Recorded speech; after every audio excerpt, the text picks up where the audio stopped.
রোজা এমন একটি ইবাদত যার মাধ্যমে বান্দা প্রভুর নৈকট্য লাভ করতে সক্ষম হয়। এতে সে প্রকৃতিগতভাবেই যে জিনিস ভালোবাসে তা বর্জন করে সকল প্রকার পানাহার ও যৌনক্রিয়া। আর এর মাধ্যমে সে নিজ প্রতিপালকের সন্তুষ্টি কামনা করে, আশা করে পরকালের সাফল্য ও বেহেশত লাভ। এতে এ কথাই স্পষ্ট হয় যে সে নিজের প্রিয় বস্তুর উপর প্রভুর প্রিয় বস্তুকে প্রাধান্য দেয় এবং ইহকালের জীবনের উপর পরকালের জীবনকেই শ্রেষ্ঠত্ব দান করে। তাই বান্দার এই ত্যাগের প্রতিদানের পুরস্কার মহান আল্লাহ তাআলা নিজ হাতেই দিবেন। বরকতময় এই রমাদান মাসকে বছরের শ্রেষ্ঠ মাসে রূপান্তরিত করার এটাই সুযোগ। প্রকৃতপক্ষে রমজান হলো পূর্বের সকল গুনাহের জন্য ক্ষমা চেয়ে সাচ্চা মুসলমান হয়ে জীবন যাপনের প্রতিজ্ঞা করার মাস। এই মাসের সময়গুলো খুব বেশি বেশি ইবাদতে বন্দিগিতে অতিবাহিত করা উচিত। রমাদানকে বরকতময় করতে 27টি বিশেষ আমলের কথা আলোচনা করা হলো। 1. রমজানের চাঁদ দেখা। রমজান মাসের চাঁদের উদয় মুমিন জীবনের অনেক গুরুত্বপূর্ণ একটি বিষয়। শাওয়াল মাসের চাঁদ দেখা রাসূল সাল্লাল্লাহু আলাইহি ওয়াসাল্লামের একটি গুরুত্বপূর্ণ সুন্নাহ। নতুন চাঁদ দেখার পর নবী সাল্লাল্লাহু আলাইহি ওয়াসাল্লাম বলতেন, আল্লাহুম্মা আহিল্লাহু আলাইনা বিল ইয়ুমনি ওয়াল ঈমান ওয়াস সালামাতি ওয়াল ইসলামি রাব্বি ওয়া রাব্বুকাল্লাহ। হে আল্লাহ, আপনি আমাদের জন্য এই চাঁদকে সৌভাগ্য, ঈমান, শান্তি ও ইসলামের সাথে উদিত করুন। হে চাঁদ, আল্লাহই হলেন আমার প্রভু এবং তোমারও প্রভু।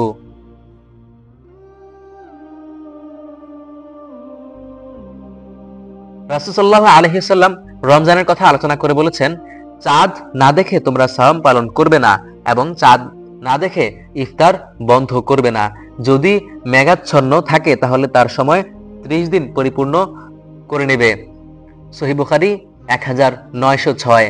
চাঁদ দেখা ফরজে কিফায়া, অর্থাৎ মুসলিম সমাজের কিছু মানুষ চাঁদ দেখলেই সবার পক্ষ থেকে দেখা হয়ে যাবে, আর কেউ না দেখলে সবাই গুনাহগার হবে। মহানবী সাল্লাল্লাহু আলাইহি ওয়াসাল্লাম বলেছেন, তোমরা চাঁদ দেখে সিয়াম আরম্ভ করবে এবং চাঁদ দেখে ইফতার করবে। সহিহ বুখারী 1909। আমল নাম্বার 2, রোজা রাখা। ইসলামের 5টি স্তম্ভের মধ্যে সিয়াম বা রোজা অন্যতম একটি স্তম্ভ। হাদিসে কুদসিতে আল্লাহ তাআলা রোজার প্রতিদান নিজ হাতে দেওয়ার ঘোষণা দিয়েছেন। মহান আল্লাহ তাআলা পবিত্র কোরআনে বলেন, হে মুমিনগণ, তোমাদের উপর সিয়াম ফরজ করা হয়েছে যেভাবে ফরজ করা হয়েছিল তোমাদের পূর্ববর্তীদের উপর, যাতে তোমরা তাকওয়া অবলম্বন করতে পারো। সূরা বাকারা আয়াত 183। আল্লাহর রাসূল সাল্লাল্লাহু আলাইহি ওয়াসাল্লাম বলেন, আল্লাহ তাআলা বলেছেন, সাওম ব্যতীত আদম সন্তানের প্রতিটি কাজই তার নিজের জন্য, কিন্তু সিয়াম আমার জন্য, তাই আমি এর প্রতিদান দেব। সহিহ বুখারী 1904। আমল 3, তারাবির নামাজ আদায় করা। হযরত আবু হুরায়রা রাদিয়াল্লাহু তাআলা আনহু হতে বর্ণিত, তিনি বলেন, আমি আল্লাহর রাসূল সাল্লাল্লাহু আলাইহি ওয়াসাল্লামকে রমজান সম্পর্কে বলতে শুনেছি, যে ব্যক্তি রমজানে ঈমানের সাথে সওয়াব লাভের আশায় কিয়ামে রমাদান অর্থাৎ তারাবি সালাত আদায় করবে, তার পূর্ববর্তী গুনাহসমূহ মাফ করে দেওয়া হবে। সহিহ বুখারী 2008। আমল 4, সাহারি করা। নবী সাল্লাল্লাহু আলাইহি ওয়াসাল্লাম বলেছেন, তোমরা সাহারি খাও, কেননা সাহারিতে বরকত রয়েছে। সহিহ বুখারী 1923। আমল 5, সাহারি রাতের শেষ প্রহরে খাওয়া। যায়েদ ইবনে সাবিত রাদিয়াল্লাহু তাআলা আনহু হতে বর্ণিত, তিনি বলেন, তারা নবী সাল্লাল্লাহু আলাইহি ওয়াসাল্লামের সঙ্গে সাহারি খেয়েছেন, অতঃপর ফজরের সালাতে দাঁড়িয়েছেন। আনাস রাদিয়াল্লাহু তাআলা আনহু বলেন, আমি জিজ্ঞেস করলাম, এই দুইয়ের মাঝে কতটুকু সময়ের ব্যবধান ছিল? তিনি বললেন, 50 বা 60 আয়াত তেলাওয়াত করা যায়, এরূপ সময়ের ব্যবধান ছিল। সহিহ বুখারী 1921। মহানবী সাল্লাল্লাহু আলাইহি ওয়াসাল্লাম এর সাহাবাগণ খুব তাড়াতাড়ি সময় হওয়া মাত্রই ইফতার করতেন এবং খুব দেরি করে সেহরি খেতেন। বাইহাকি মুসান্নাফ। আমল 6, ইফতার করা। আল্লাহর রাসূল সাল্লাল্লাহু আলাইহি ওয়াসাল্লাম বলেছেন, যখন রাত্র সেদিক হতে ঘনিয়ে আসে ও দিন এদিক হতে চলে যায় এবং সূর্য ডুবে যায়, তখন রোজাদার ইফতার করবে। সহিহ বুখারী 1954। আমল 7, ইফতার তাড়াতাড়ি করা। রোজার নির্দিষ্ট সময় অতিবাহিত হয়ে গেলে রোজা খোলা বা ইফতার করার জন্য প্রত্যেক রোজাদারের অধীর আগ্রহে অপেক্ষা করাটাই স্বাভাবিক। আর সেই সময় যে তার রোজা পূর্ণ করতে পারে প্রকৃতিগতভাবে সে খুশি হয়। অতএব ইফতার করতে তাড়াতাড়ি করাটাই স্বাভাবিক ব্যাপার। কিন্তু তা সত্ত্বেও দয়ার নবী সাল্লাল্লাহু আলাইহি ওয়াসাল্লাম আমাদেরকে সত্বর ইফতার করতে নির্দেশ দিয়েছেন এবং জানিয়েছেন যে তাতে আমাদের মঙ্গল আছে। তিনি বলেন, লোকেরা ততক্ষণ মঙ্গলে থাকবে যতক্ষণ তারা সূর্য ডুবার পর নামাজের আগেই ইফতার করতে তাড়াতাড়ি করবে। সহিহ বুখারী 1957। সময় হওয়ার সাথে সাথে শীঘ্র ইফতার করা নবুয়তের একটি আদর্শ। মহানবী সাল্লাল্লাহু আলাইহি সাল্লাম বলেন, তিনটি কাজ নবুয়তের আদর্শের অন্তর্ভুক্ত: জলদি ইফতার করা, দেরি করে সাহারি খাওয়া এবং নামাজে ডান হাতকে বাম হাতের উপর রাখা। তাবারনী। আমল 8, ইফতারের দোয়া। রোজাদারের উচিত ইফতার করার আগে রোজা থাকা অবস্থায় বেশি বেশি করে দোয়া করা, কারণ রোজা থাকা অবস্থায় রোজাদারের দোয়া আল্লাহর নিকট মঞ্জুর হয়। মহানবী সাল্লাল্লাহু আলাইহি ওয়াসাল্লাম বলেন, 3 ব্যক্তির দোয়া অগ্রাহ্য করা হয় না, বরং কবুল করা হয়: পিতার দোয়া, রোজাদারের দোয়া এবং মুসাফিরের দোয়া। বাইহাকি। ইফতারের খাবার শুরুতে বিসমিল্লাহ বলা। বিসমিল্লাহ বলতে ভুলে গেলে বিসমিল্লাহি আউয়ালাহু আখিরাহ বলা। খাওয়া শেষ হলে আলহামদুলিল্লাহ বলতে হয়, যেহেতু কিছু খাওয়া অথবা পান করার পরে বান্দা আল্লাহর প্রশংসা করুক, এটা তিনি পছন্দ করেন। মুসলিম। ইবনে ওমর রাদিয়াল্লাহু তাআলা আনহু কর্তৃক বর্ণিত, নবী সাল্লাল্লাহু আলাইহি ওয়াসাল্লাম ইফতার করলে এই দোয়া বলতেন: যাহাবা যমাউ ওয়া তাল্লাতিল উরুকু ওয়া তাবাতাল আজরু ইনশাআল্লাহ। অর্থ: পিপাসা দূরীভূত হলো, শিরা উপশিরা সতেজ হলো এবং ইনশাআল্লাহ সওয়াব সাব্যস্ত হলো। আমল 9, ইফতার ও সাহারিতে খেজুর খাওয়া। নবী সাল্লাল্লাহু আলাইহি ওয়াসাল্লাম বলেন, ঈমানদার ব্যক্তির জন্য খেজুর দিয়ে সাহারি খাওয়া কতই না উত্তম। আনাস রাদিয়াল্লাহু তাআলা আনহু বলেন, আল্লাহর রাসূল সাল্লাল্লাহু আলাইহি ওয়াসাল্লাম নামাজের পূর্বে কিছু আধা পাকা খেজুর দিয়ে ইফতার করতেন। তা না পেলে পূর্ণ পাকা শুকনা খেজুর দিয়ে এবং তাও না পেলে কয়েক ঢোক পানি খেয়ে নিতেন। আবু দাউদ 2356। আল্লাহর রাসূল সাল্লাল্লাহু আলাইহি ওয়াসাল্লাম বলেছেন, যে ব্যক্তি খেজুর পায় সে যেন তা দিয়ে ইফতার করে, যে ব্যক্তি তা না পায় সে যেন পানি দিয়ে ইফতার করে, কারণ তা হলো পবিত্র। জামিউস সগীর। আমল 10, দিনভর আল্লাহর কাছে দোয়া করা। রাসূল সাল্লাল্লাহু আলাইহি ওয়াসাল্লাম বলেছেন, 3 ধরনের লোকের দোয়া কখনো ফিরিয়ে দেওয়া হয় না: 1, রোজাদার যখন ইফতার করে; 2, ন্যায়পরায়ণ শাসকের দোয়া; 3, মুসলিমের দোয়া। মজলুম ব্যক্তির দোয়া আল্লাহ মেঘমালার উপর উঠিয়ে নেন এবং এজন্য আসমানের সব দরজা খুলে দেওয়া হয়। আল্লাহ তাআলা বলেন, আমার ইজ্জতের কসম, আমি তোমাকে অবশ্যই সাহায্য করব, যদিও তা কিছুকাল পরে হয়। তিরমিজি 3598। আমল 11, সকল প্রকার পাপাচার বর্জন করা। রাসূলুল্লাহ সাল্লাল্লাহু আলাইহি ওয়াসাল্লাম বলেছেন, শয়তান ও দুষ্ট জিনদেরকে রমজান মাসের প্রথম রাতেই শৃঙ্খলাবদ্ধ করা হয়, জাহান্নামের দরজাগুলো বন্ধ করা হয় এবং এর দরজাও তখন আর খোলা হয় না, খুলে দেওয়া হয় জান্নাতের দরজাগুলো এবং এর একটি দরজাও তখন আর বন্ধ করা হয় না। এ মাসে একজন ঘোষণাকারী ঘোষণা দিতে থাকেন, হে কল্যাণ অন্বেষণকারী, অগ্রসর হও, হে পাপাসক্ত বিরত হও। আর বহু লোককে আল্লাহ তাআলার পক্ষ থেকে এই মাসে জাহান্নাম থেকে মুক্তি করে দেওয়া হয় এবং প্রত্যেক রাতেই এরূপ হতে থাকে। তিরমিজি 682। আমল 12, মিথ্যা কথা, কাজ ও প্রতারণা না করা। নবী সাল্লাল্লাহু আলাইহি ওয়াসাল্লাম বলেছেন, যে লোক মিথ্যা কথা এবং সে অনুসারে কাজ করা আর মূর্খতা পরিহার করল না, আল্লাহর নিকট তার পানাহার বর্জনের কোনো প্রয়োজন নেই। সহিহ বুখারী 6057। আমল 13, ঝগড়া বিবাদ থেকে দূরে থাকা। রাসূলুল্লাহ সাল্লাল্লাহু আলাইহি ওয়াসাল্লাম বলেছেন, সিয়াম ঢাল স্বরূপ, সুতরাং অশ্লীলতা করবে না এবং মূর্খের মতো কাজ করবে না। যদি কেউ তার সাথে ঝগড়া করতে চায়, তাকে গালি দেয়, তবে সে যেন 2 বার বলে, আমি সাওয়াম পালন করছি। ওই সত্তার শপথ যার হাতে আমার প্রাণ, অবশ্যই সাওয়াম পালনকারীর মুখের গন্ধ আল্লাহর নিকট মিশকের সুগন্ধির চাইতে উৎকৃষ্ট। সে আমার জন্য আহার, পান ও কামাচার পরিত্যাগ করে। সিয়াম আমারই জন্য, তাই এর পুরস্কার আমি নিজেই দান করব, আর প্রত্যেক নেক কাজের বিনিময় 10 গুণ। সহিহ বুখারী 1894। তিনি সাল্লাল্লাহু আলাইহি ওয়াসাল্লাম আরো বলেন, তোমাদের কেউ যেন সিয়াম পালনের দিন অশ্লীলতায় লিপ্ত না হয় এবং ঝগড়া বিবাদ না করে। যদি কেউ তাকে গালি দেয় অথবা তার সঙ্গে ঝগড়া করে, তাহলে সে যেন বলে, আমি একজন রোজাদার। সহিহ বুখারী 1904। আমল 14, সাধারণ আমল ও ভালো কাজগুলো সবচেয়ে বেশি গুরুত্ব দিয়ে করা। রমজান মাস বছরের শ্রেষ্ঠ সময়। এই মাসে নেক আমলের সওয়াব আল্লাহ তাআলা অনেক বেশি বাড়িয়ে দেন। সাধারণ যত ভালো কাজ আছে তা এই মাসে বেশি গুরুত্ব সহকারে পালন করা। রাসূলুল্লাহ সাল্লাল্লাহু আলাইহি সাল্লাম বলেছেন, তোমাদের নিকট রমজান মাস উপস্থিত হয়েছে, যা একটি বরকতময় মাস। তোমাদের উপর আল্লাহ তাআলা এই মাসের সাম ফরজ করেছেন। মুসনাদে আহমদ। এই পবিত্র মাস আমল করার মৌসুম, নিজের আমল নামার শূন্যস্থানগুলো পূরণ করার সময়, জান্নাতের পথে এগিয়ে যাওয়ার সময়। সকল ধরনের নেক আমল করার জন্য সর্বোচ্চ চেষ্টা করব ইনশাআল্লাহ। আমল 15, গুরুত্ব সহকারে আল্লাহর কাছে মাপ চাওয়া বা ইস্তেগফার করা। রাসূলুল্লাহ সাল্লাল্লাহু আলাইহি ওয়াসাল্লাম বলেছেন, আল্লাহ তাআলা প্রতি ইফতারের অর্থাৎ প্রতি রাতে বেশ সংখ্যক লোককে জাহান্নাম থেকে মুক্তি দেন। সুনানে ইবনে মাজাহ। তিনি আরো বলেন সাল্লাল্লাহু আলাইহি ওয়াসাল্লাম, ভুলুষ্ঠিত হোক তার নাক যার নিকট রমজান মাস এলো অথচ তার গুনাহ মাফ হয়ে যাওয়ার পূর্বেই তা পার হয়ে গেল। তিরমিজি 3545।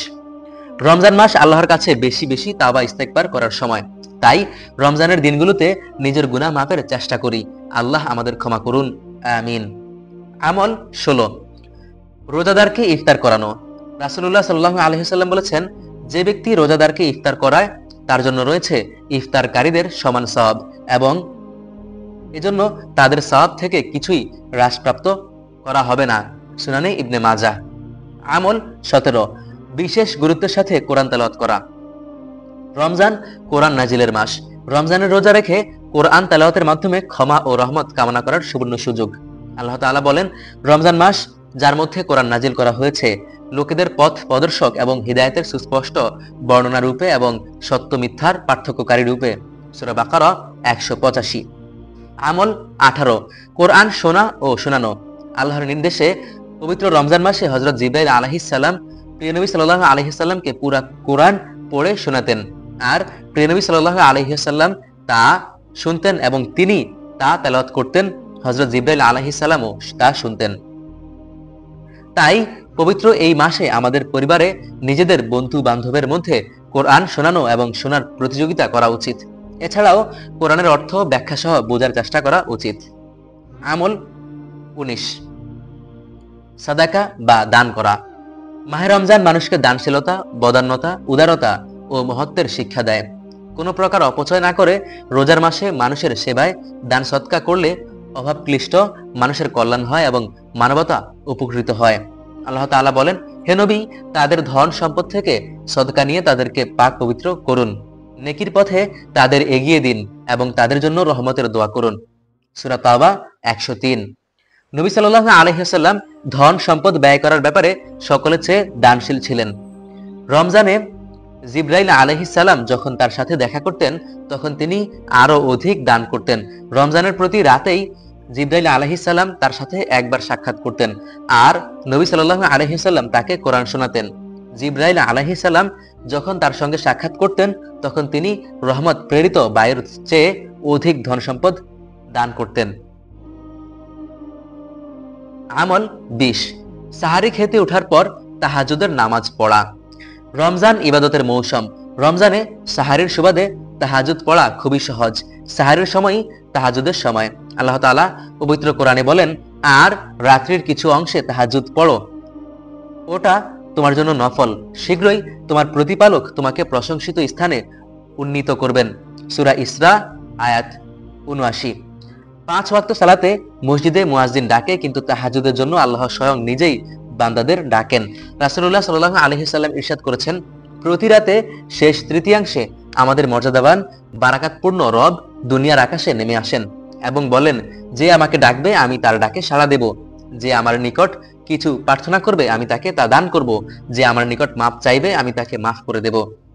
মুসলিমের এক বর্ণনা এসেছে, তারপর তিনি হাত বাড়িয়ে দেন এবং বলেন, কে আছে যে এমন সত্তাকে কর্জ দিবে যিনি ফকির নন, না অত্যাচারী, এবং সকাল পর্যন্ত এ কথা বলতে থাকেন। মিশকাতুল মাসাবিহ 1223। আমল 21, সামর্থ্য থাকলে উমরা করা। রাসূলুল্লাহ সাল্লাল্লাহু আলাইহি সাল্লাম বলেছেন, রমজান এলে তখন উমরাহ করে নিও, কেননা রমজানের একটি উমরাহ একটি হজ্জের সমতুল্য। সহিহ বুখারী 1782। অন্য হাদিসে বর্ণিত হয়েছে রাসূলুল্লাহ সাল্লাল্লাহু আলাইহি ওয়াসাল্লাম বলেছেন, রমজান মাসের উমরাহ হজ আমার সাথে বড় হজ করার সমান।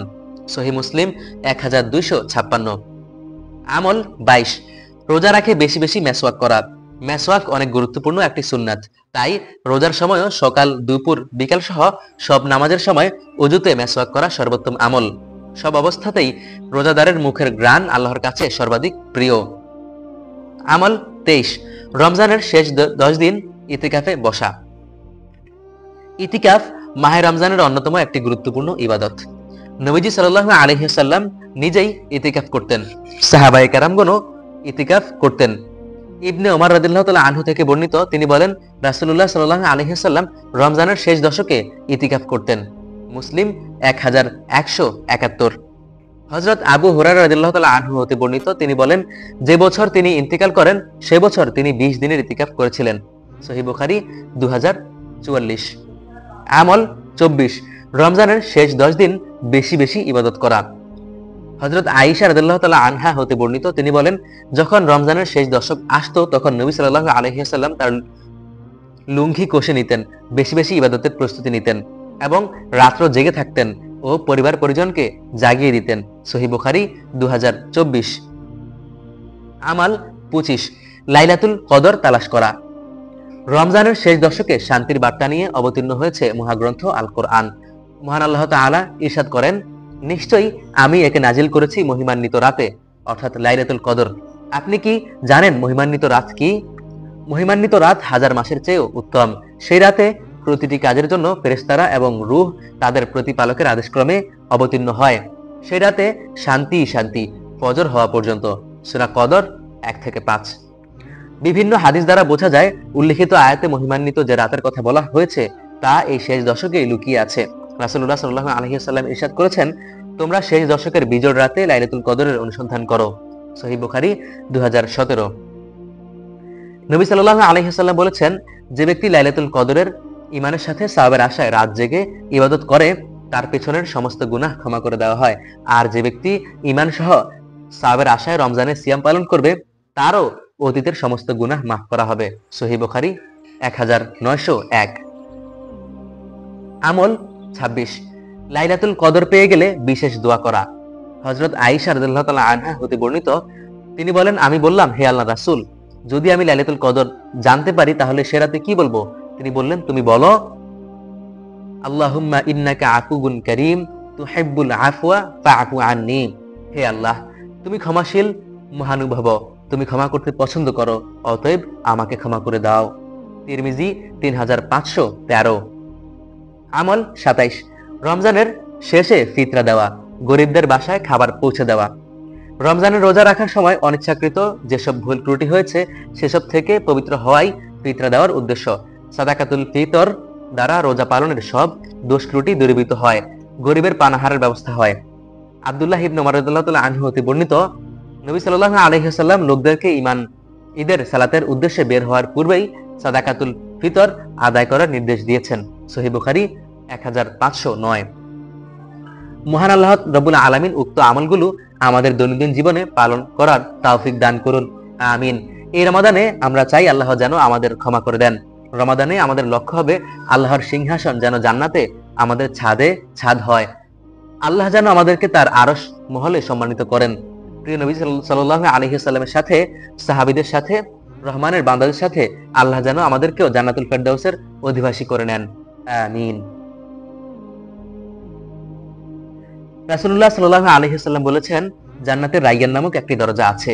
এই দরজা দিয়ে কিয়ামতের দিন সাওম পালনকারীরাই প্রবেশ করবে, তাদের ব্যতীত আর কেউ এই দরজা দিয়ে প্রবেশ করতে পারবে না।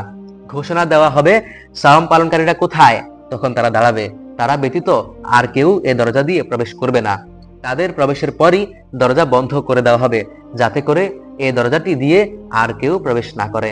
সহিহ বুখারী 1896।